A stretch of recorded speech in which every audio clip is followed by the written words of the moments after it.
College Football Nerds here doing a recap of Week 7 football action. There was a lot of stuff that we can talk about, so I got Josh with me. We're going to get nerdy with y'all. Want to remind you, we're going to talk a lot about stats. We're going to talk a lot about numbers in this video, and you can always find those at collegefootballnerds.com, both the overall statistics and relative performance. Our top 25 coming out every week. You can contribute to that if you so choose. It's better than the AP poll. We also got the model. You can check out the model and compare any two teams, run a game simulation, see all kinds of cool stuff. All right, Josh, we're going to do a preview of Alabama, Tennessee later and a preview of Penn State and Ohio State later, so we're not going to touch on those teams too much in this, but there were plenty bigger and better games to discuss from last weekend, and one of those was Notre Dame and USC, and now a lot of people were surprised Notre Dame coming off the Louisville game that they were favored against USC, and we noted two things. One, the matchups were not in USC's favor, and we might discuss Auburn and LSU in a little different way later, where there were similar issues, but LSU was able to overcome. But two, we said Louisville was just a major trap game. Trap games exist. This grind that Notre Dame is going through is real, and it has psychological impact on players. And the brand name Louisville probably let them down a little bit. No excuses there, but I think that a lot of people were really surprised in this game, but not so much that USC gave up a lot of points. I think they were surprised at the offensive struggles. Yeah, and it's interesting that Notre Dame scored 48 points, but they actually only had 251 yards of offense in the game. Really, on both sides of the ball, neither team really moved it as well as you would expect. Sam Hartman was only 6.3 yards per attempt. We usually see 7.5 as a competent passing game. They threw it well. A lot of that is because you're in the red zone and the field's compressed. Yards per attempt, like any passing metric, is a little screwy because you have these long passing plays between the 20s. And when we say 7.5 is a competent offense, it's sort of having to deal with the fact that you have long plays and you have short plays. But you want to consistently be, it's different from the run game because if you're going 4 yards every pass, you shouldn't end at 4 yards per attempt because you're going to have one at like 50. Hartman didn't really have the chance to do that as much, which throws things off. But even there, estimate 95 yards rushing on 22 carries. That's really not great, especially given what USC had given up to this point. And then Caleb Williams obviously had a miserable day. 5.5 yards per attempt. He threw 37 passes to only 203 yards passing through 3 interceptions to 1 touchdown. Moreover, he contributed negative 8 yards rushing on 13 carries, so between scrambles and sacks. Otherwise, they got a little bit of production out of Lloyd. I thought he was their best player. And we've said for a long time, dating back to his South Carolina days, for whatever reason, Marshawn Lloyd flies under the national radar, just being better than he ever gets the hype for. But he only got 8 touches at 46 yards. Jones had more touches and probably wasn't really to their advantage. And I know Lloyd had a big carry in there that threw off the averages. But on the whole, that game was a game from a score perspective that didn't look as different than we expected. I had Notre Dame. I think you did too. I know the model did. It had Notre Dame around 45 points, which was dead on. Funny, we don't hate Notre Dame. We've just been, as we've said all year, this is the offense that we've been complaining that Notre Dame didn't have when we were picking against them. But it didn't come the way you expected, and the reality of that game was USC was, I don't know if you agree with me, seems so unprepared for the physicality that Notre Dame brought, particularly the line of scrimmage and the pass rush, that it just created a ton of turnovers, and that changed fundamentally the nature of the game, where Notre Dame was just playing conservative, making sure they got points every time, and USC was just in continuous stall mode. Probably a lot more than they would be if they repeated that game having had that experience. But in this one, it just looked like they were totally unprepared for what they just faced. Yeah, and this is 2 weeks in a row where USC has it's one thing to struggle defensively because we know their defense isn't great, and Notre Dame in the least, even if they don't have all-world skill talent everywhere on the field, they are physical. And so it's interesting because Arizona the week before took it to the USC offensive line. That was not – I wasn't shocked to see USC struggling against Notre Dame in their physicality, because Arizona did it. And look, Arizona is proving to be a better team than we thought. They should not have lost to Mississippi State. That is now the confusing data point. Not that they gave USC a game, but I think and that's why I wanted you to talk about the offense a little bit was because we 48 points. If you look back out of this, you think, okay, Estime had a day, Sam Hartman had a day. They didn't really have a day, but their defense did. And I think that we're seeing now that USC does struggle with physical teams, and this might be a little bit of a Lincoln Riley calling card, but credit to Notre Dame's defense because that offense is still scary to face. But now this is 2 weeks in a row that USC has been almost a ghost offensively in the first half, and with a defense this bad, you can't have starts where you put up 3 points a quarter for a first half. Yeah, there seems to be maybe a spark of a suggestion that Lincoln Riley's genius isn't necessarily holding as strong in terms of results. I still think he's one of the best, if not the best, offensive minds in college football. But I think defenses have caught up to the rule changes in the last 10 years enough to where just being a brilliant play caller doesn't mean you're going to score 40 points every game necessarily, even with great talent. Execution is too important. The offensive line there is just not dominant. We talked about this in the preseason and then even the preview in the Notre Dame game, that the offensive line was always the driving factor in those elite Oklahoma teams. That Kyle Murray team ran for 8 yards a carry. They're not that good, and you can't just throw that aside this year. That's becoming obvious. So yeah, you're right. I mean, they're kind of in a weird position because they don't have the defense to be able to have a slow start like that and survive, or to have turnovers and survive. They're going to give up points when that happens. They're going to be in a hole, and that means they're going to lose a game. It's hard for me at this point to think USC isn't going to lose another game because there's going to be some game when they're cold offensively, and again, their defense has not shown that they're good enough to survive that. I'm going to bring up one more point maybe before we move on, Daniel, and that's that we started this year with this idea that the Pac-12 had a hot start, right? Because you had Colorado beating TCU, you had Utah beating Florida, and I just want to note TCU has not been good. They're going to struggle to make a bowl game in the Big 12. Not been good relative to the Big 12. Florida has not been good relative to the SEC. Barely beat a bad South Carolina team. I am beginning to increasingly think that the hot start from the Pac-12, in my mind, had a lot more to do with the Pac-12 out of conference drawing teams that were all in the bottom half or bottom of their conferences. And a lot of those wins like Utah over Florida, I'm not even sure Utah beats them now. Florida had major issues with the offensive line they had to sort out and really had to shuffle around, stuff like that. TCU probably beats Colorado today. They were bad out of the gate. But even then, those, it turns out, were pretty bad teams. So, like this Notre Dame USC game is as important as those. Notre Dame has been good, but still lost to Ohio State, still lost to Louisville in the ACC. Is it time to really rethink the narrative? Because I've heard it multiple times that the Pac-12 has been the most impressive conference. Because I'm going to be honest, in my view, I don't think it's really true. I think the way things have panned out, they've been better than normal, but I don't think there's really an argument that they're the top conference anymore. Well, it's just it's very circular at this point because the two bell cows currently in the Pac-12 are Oregon and Washington, obviously, and out of conference they played Texas Tech. That was an 8-point win for Oregon, and then Washington drilled Michigan State, which in hindsight that was another one that looked pretty good at the time because it's a brand name, even though they've struggled recently. But 41-7 looks really good. So on one hand, I agree with you. I think that it also doesn't look great that Mississippi State, one of the worst teams in the country, beat Arizona. But on one hand, they did get those wins, and that matters. I like that, you can't help that Michigan State's not any good and you handled your business.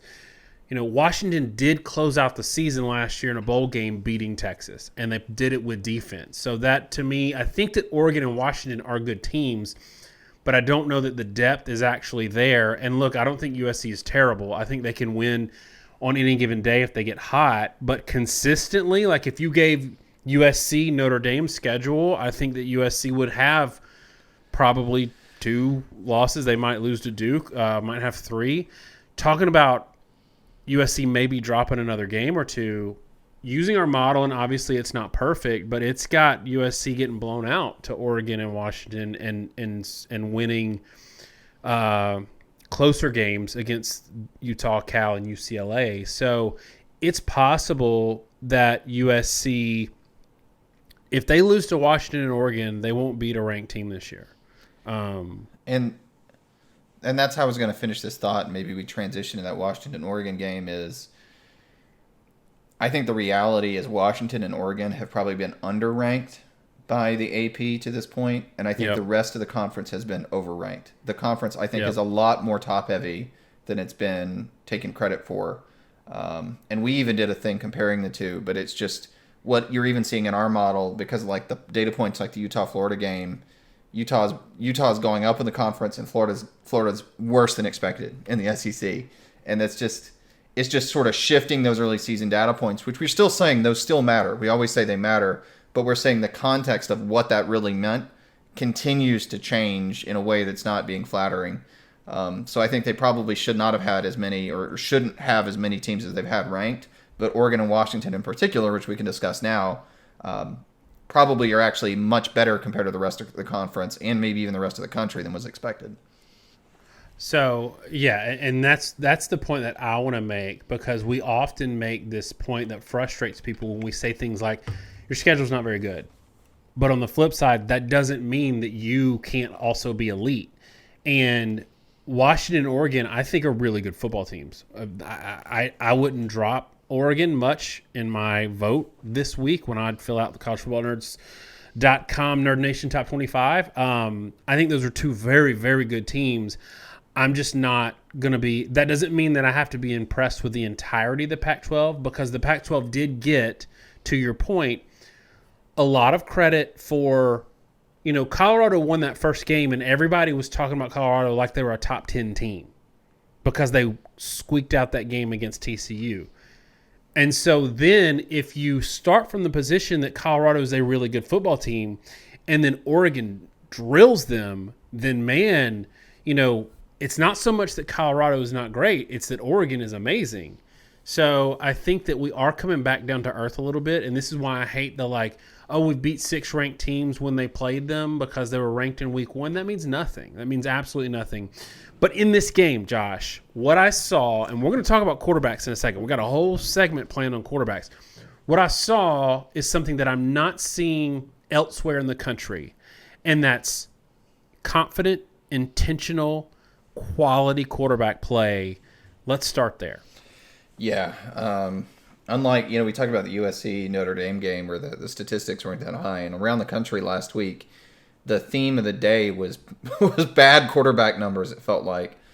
This game didn't have that. The Bo Nix was consistent in his performance. I talked about there's good Bo and bad Bo. It's been the story of his career, and a lot of Oregon fans probably rightly clapped back and said, we haven't necessarily had bad Bo. That's not entirely true. He's had a couple duds early on at Oregon, but it is pretty fair that he's turned into a steady player in that offense and that scheme. It was complemented by the fact that it really wasn't even the passing game, right? The running game was 5.7, 5.8 yards per attempt or carry by both backs, and that's with longs of 10 and 15 yards, just consistently running the ball well, not inflated statistically in a passing game that was competent. Washington was more hot and cold in the game, I think in part.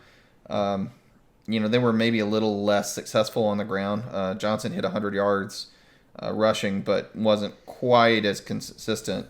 But Penix did a great job in that game, especially in the second half when he kind of woke up and they had to come back.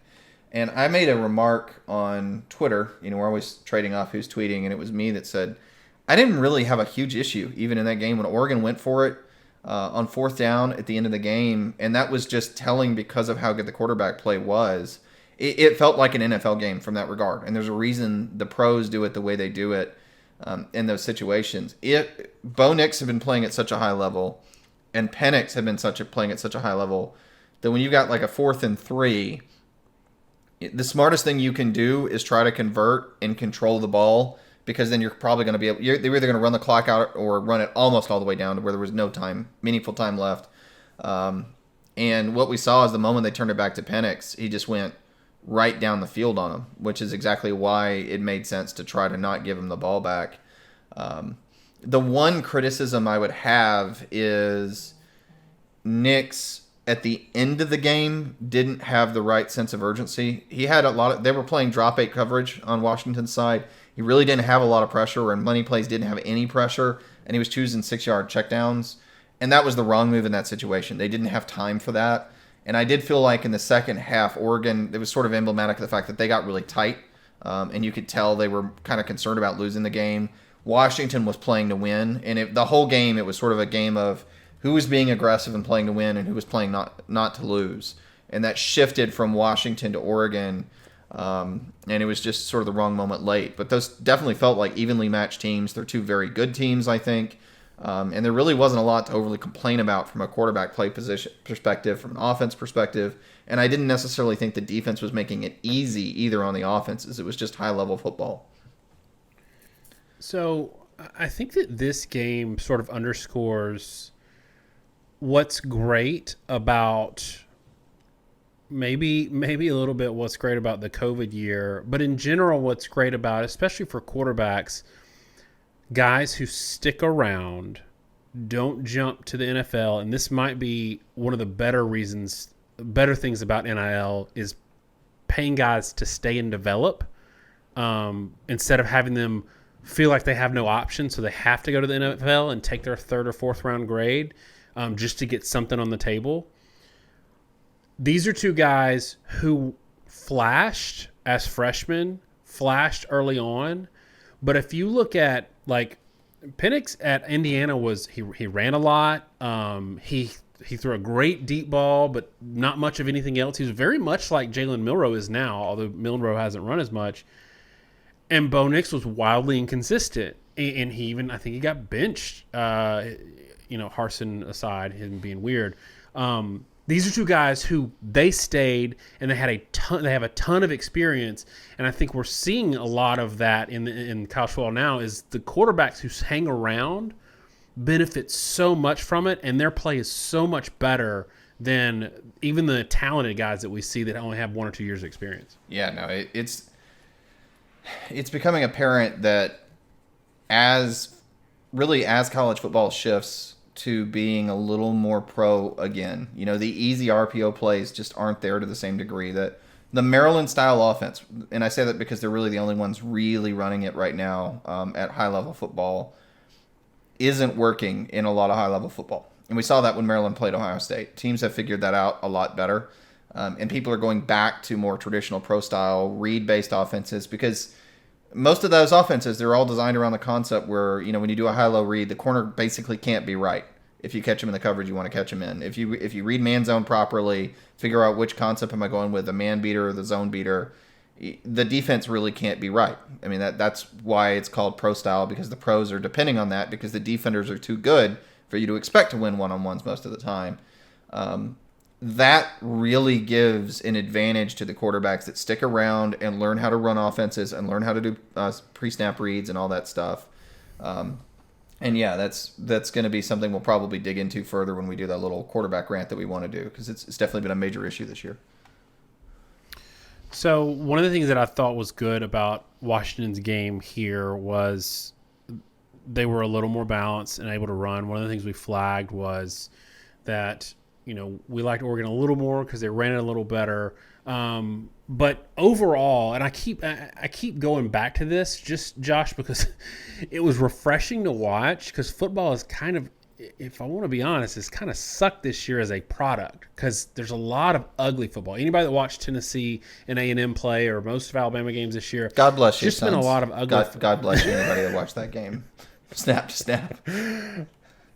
The other thing that my takeaway from this game, and if you notice, like, because it was so close, I don't have a lot of like super high accolades for one team and bad stuff about another team. It was just a great, fun, enjoyable game to watch.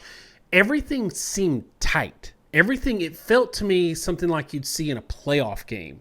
And we haven't seen that in Pac-12 football in a while, and we're not seeing it in the rest of the country this year.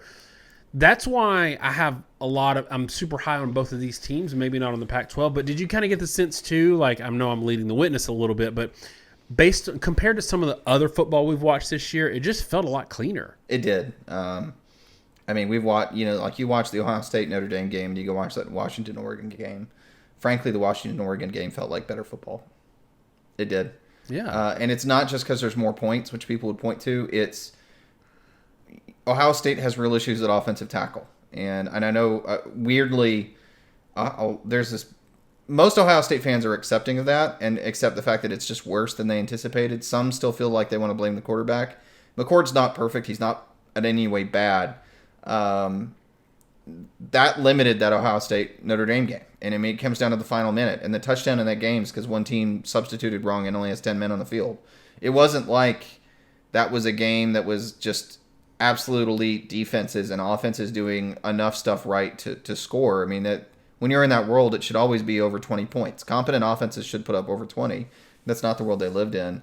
And I'll take it a step further and say, if you actually watch the on-field product, Washington should be a top 3 team right now. I mean, do you agree with me? There's no reason, based off wins they have, performance on the field, for them to be anything outside the top 3 when you compare to anybody else right now in college football.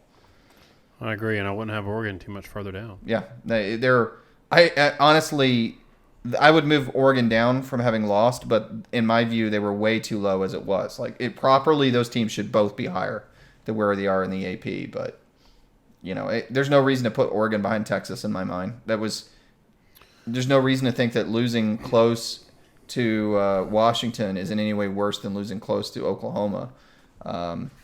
Maybe you can say Texas's win over Alabama is better, but that's in itself somewhat debatable. Just is what it is. So one other thing that I want to touch on in this game, because you and I both agree that the fourth down call was the right one, and I do think there's some fair criticism about not kicking field goals earlier in the game, but I like that call. And I'll say the play call itself you could probably question, but I think that's fair. But that whole game situation where Oregon has a lead and they are literally 3 yards away from taking a knee and winning the game. That game situation is, one, why I don't gamble, and two, what's frustrating to me about people who happen to pick different than somebody else and then comes back and brags not about their team winning. They brag about them getting the pick right. Like, oh, I knew it and you were wrong. I don't think people truly understand how much luck is involved in getting a correct pick in a tight game. To me, the only way you're consistently winning in gambling, and this is why our model is never going to just destroy Vegas, because it has to pick every single game, and we track that, and you can pick any game. There's no way to know if like a guy slips on that last play and then Oregon covers, or I think it was a 2.5 point spread or something like that. But that's what's crazy to me. Like, I don't think people realize how much luck there is involved in getting a game like this right. Yeah, I have said time and time again that if you're in the fourth quarter and your pick still makes sense or is viable, then you made a smart pick. Right. Alabama led Texas in the fourth quarter of the Alabama-Texas game, even though they lost by 10.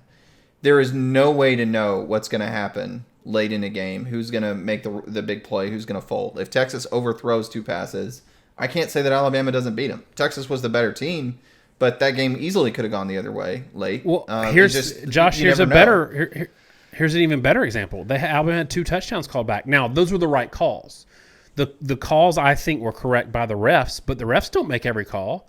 So that's 2 touchdowns that are taken off the board that you have no control over as a gambler or in terms of picking the game. And that's why I like what you said. If your pick is still in play in the fourth quarter, picking a game is all about thinking how the game is going to play out, not necessarily how the game is going to end. Yeah. The best you can do is say, I think this team's going to throw pretty well. I think this team's going to run pretty well. I think there's this matchup problem, et cetera, et cetera. If you're really gambling and you're really making money, again, I don't gamble either because, again, things like the Oregon-Washington game, the truth of the matter is Vegas had the right spread number. And whether or not you got that right was just luck looking onto it. That doesn't mean Washington didn't earn the win. That is not what I'm saying. I'm saying you got lucky if you guessed Washington was going to be the one to earn the win.